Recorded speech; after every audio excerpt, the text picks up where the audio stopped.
तारीख थी 15 अगस्त 1947 रात को 12 बज रहे थे, जब दुनिया की आधी से ज्यादा आबादी नींद के खर्राटों के साथ सो रही थी। उस वक्त भारत की आजादी का वो सुनहरा अध्याय लिखा जा रहा था, जिसका हम कई सालों से इंतजार कर रहे थे। अंग्रेजी हुकूमत से आजाद होने की खुशी इतनी ज्यादा थी कि सब लोगों की आंखों में सिर्फ आने वाले आजाद भारत के वो सुनहरे पल नजर आ रहे थे, जिसे पिछले कई सालों से अंग्रेजों ने अपनी कैद में कर रखे थे।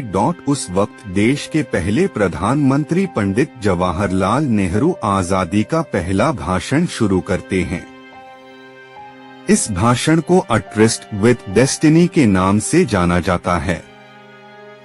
उनके स्पीच की शुरुआत इन ओ से शुरू होती है, हमने नीति को मिलने का एक वचन दिया था और अब समय आ गया है कि हम अपने वचन को निभाएं।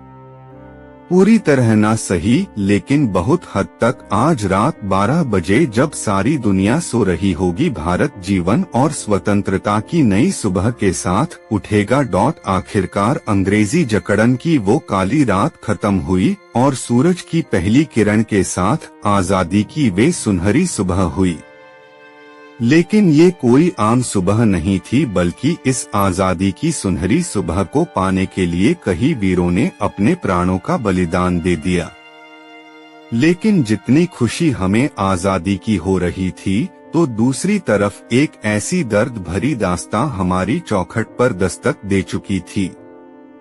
वह थी भारत और पाकिस्तान के बंटवारे की वो लकीर। उस लकीर ने भारत और पाकिस्तान को दो अलग अलग भागों में बांट दिया, और यह एक ऐसी लकीर थी जिसका खामियाजा हजारों लोगों ने अपनी जान देकर चुकाया, और करोड़ों लोग अपने बसे बसाए घर को छोड़ने के लिए मजबूर हो गए। कुछ महीने पहले जो देशवासी आपस में भाई की तरह मिलकर अंग्रेजी हुकूमत से लड़ रहे थे, वह बंटवारे की लकीर की वजह से एक दूसरे के खूनी दुश्मन बन चुके थे। बंटवारे के इस विस्थापन में इंसानियत पूरी तरह खत्म हो गई। 15 अगस्त 1947 से 9 दिन पहले 60 मुसलमानों का कत्ल अमृतसर में कर दिया गया। इसके ठीक 2 दिन बाद यानी 6 अगस्त 1947 को 74 सिखों का कत्ल लुधियाना फिरोजपुर रोड जलालाबाद के पास कर दिया गया। साल 1947 के अगस्त महीने के पहले सप्ताह के भीतर ही खून खराबे से अमृतसर की जमीन लाल रंग ले चुकी थी।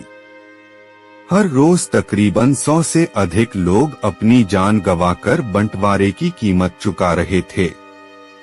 उस दर्द भरी दास्तान को आज देखा तो नहीं जा सकता है, लेकिन उस पल को महसूस जरूर किया जा सकता है।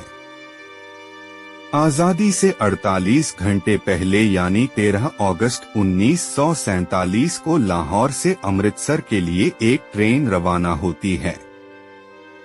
लाहौर के मुगलपुरा स्टेशन से चली इस ट्रेन में अमृतसर एक भी जिंदा इंसान नहीं पहुंचा। 45 हिंदू सिखों को ट्रेन पकड़ने से पहले ही मौत के घाट उतार दिया गया। जब पंजाब बंटवारे की आग की लपटों में जल रहा था, उस वक्त दिल्ली रेलवे स्टेशन से पाकिस्तान स्पेशल ट्रेन पाकिस्तान के लिए रवाना होती है, जिसमें पाकिस्तान जाने वाले सरकारी ऑफिसर, कर्मचारी और उनके परिवार मौजूद थे।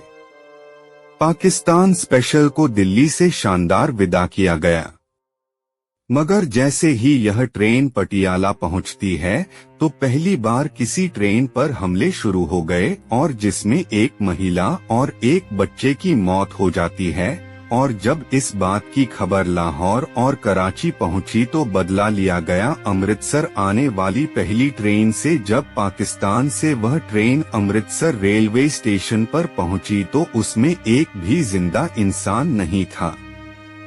हर तरफ खून से लाल हुई ये ट्रेन अपने साथ हुए हादसे को बयान कर रही थी। जहां भी नजर जाए वहां लाशों का ढेर लगा हुआ था।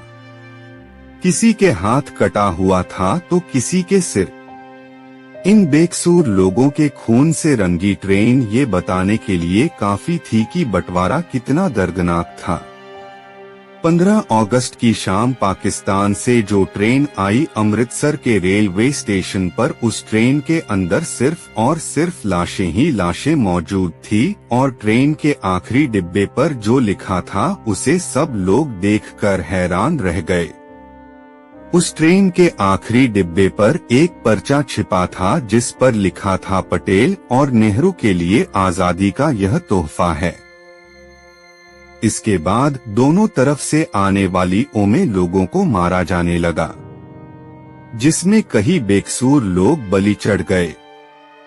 हजारों लोगों को रातों रात अपना घर बार छोड़कर भारत की ओर पलायन करना पड़ा, जबकि भारत से भी कई हजारों लोगों को यहां से अपना घर बार छोड़कर पाकिस्तान की तरफ जाना पड़ा। कई बहन बेटियों की इज्जत लूट ली गई।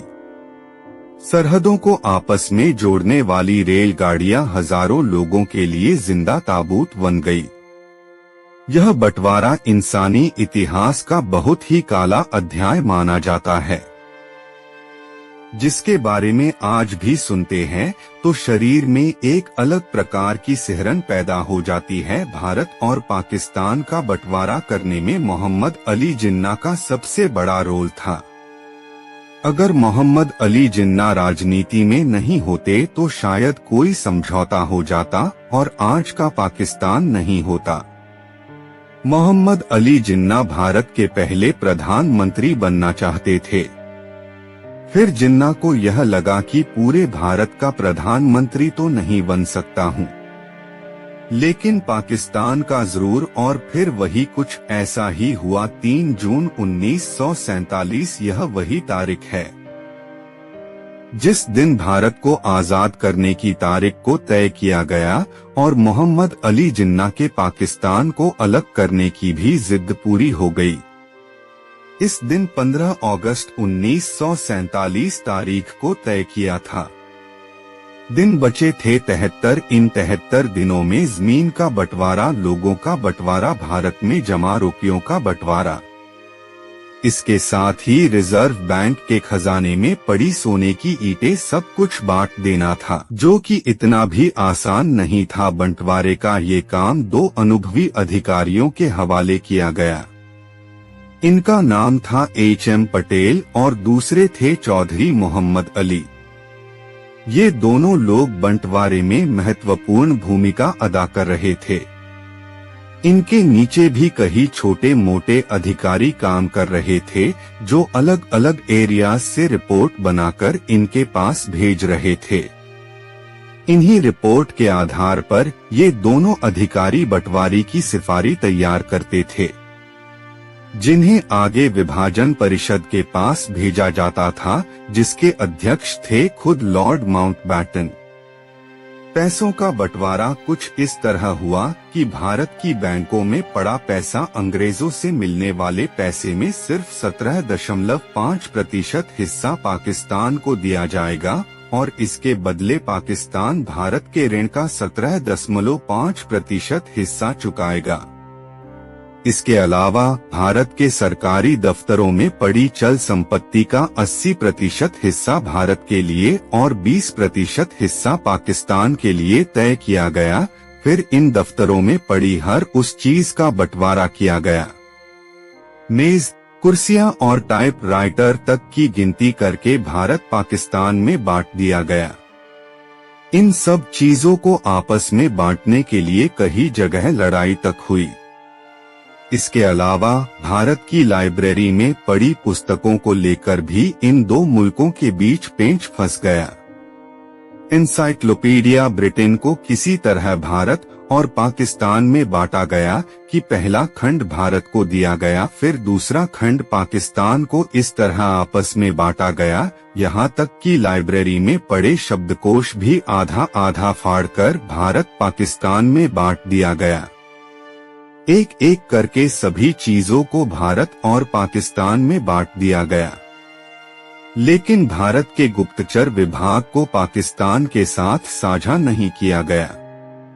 इस पर भारत के गृह विभाग ने दूरदर्शिता से फैसला लिया कि भारत के गुप्तचर विभाग में कोई किसी तरह की कमी नहीं की जाएगी और उसके ऑफिसर इस बात पर अड़े रहे कि इस विभाग की एक फाइल तो छोड़िए, शाही तक हम पाकिस्तान नहीं जाने देंगे। इसके साथ ही पाकिस्तान के पास नोटों को छापने के लिए प्रेस नहीं थी और उस वक्त भारत में भी नोटों की छपाई के लिए एक ही प्रेस मशीन थी और भारत ने उस प्रेस को पाकिस्तान को देने से मना कर दिया, जिसके बाद पाकिस्तान ने काम चलाने के लिए भारतीय नोटों पर ही अपनी मुहर लगाकर करेंसी के रूप में किया।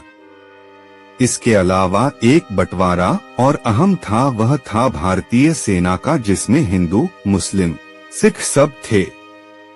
भारतीय सेना के 2/3 सैनिक भारत के हिस्से में आने थे और 1/3 सैनिक पाकिस्तान के हिस्से में। बाकी चीजों की तरह इन वीर योद्धाओं का भी बंटवारा तय था। दोस्तों, यह बंटवारा बेहद दर्द भरी कहानी लेकर आया था। यह कहानी हम आज भी सुनते हैं तो हमारी आंखों में आंसू आ जाते हैं, जिसमें लाखों करोड़ों लोग घर बार छोड़ने को मजबूर हो गए थे। अब दोस्तों, इसके बारे में आप क्या सोचते हैं? क्या यह बंटवारा सही था या गलत? अपनी प्रतिक्रिया हमें कमेंट के माध्यम से जरूर बताएं और इस तरह के इंटरेस्टिंग वीडियो देखने के लिए आप हमारे चैनल को सब्सक्राइब कर सकते हैं।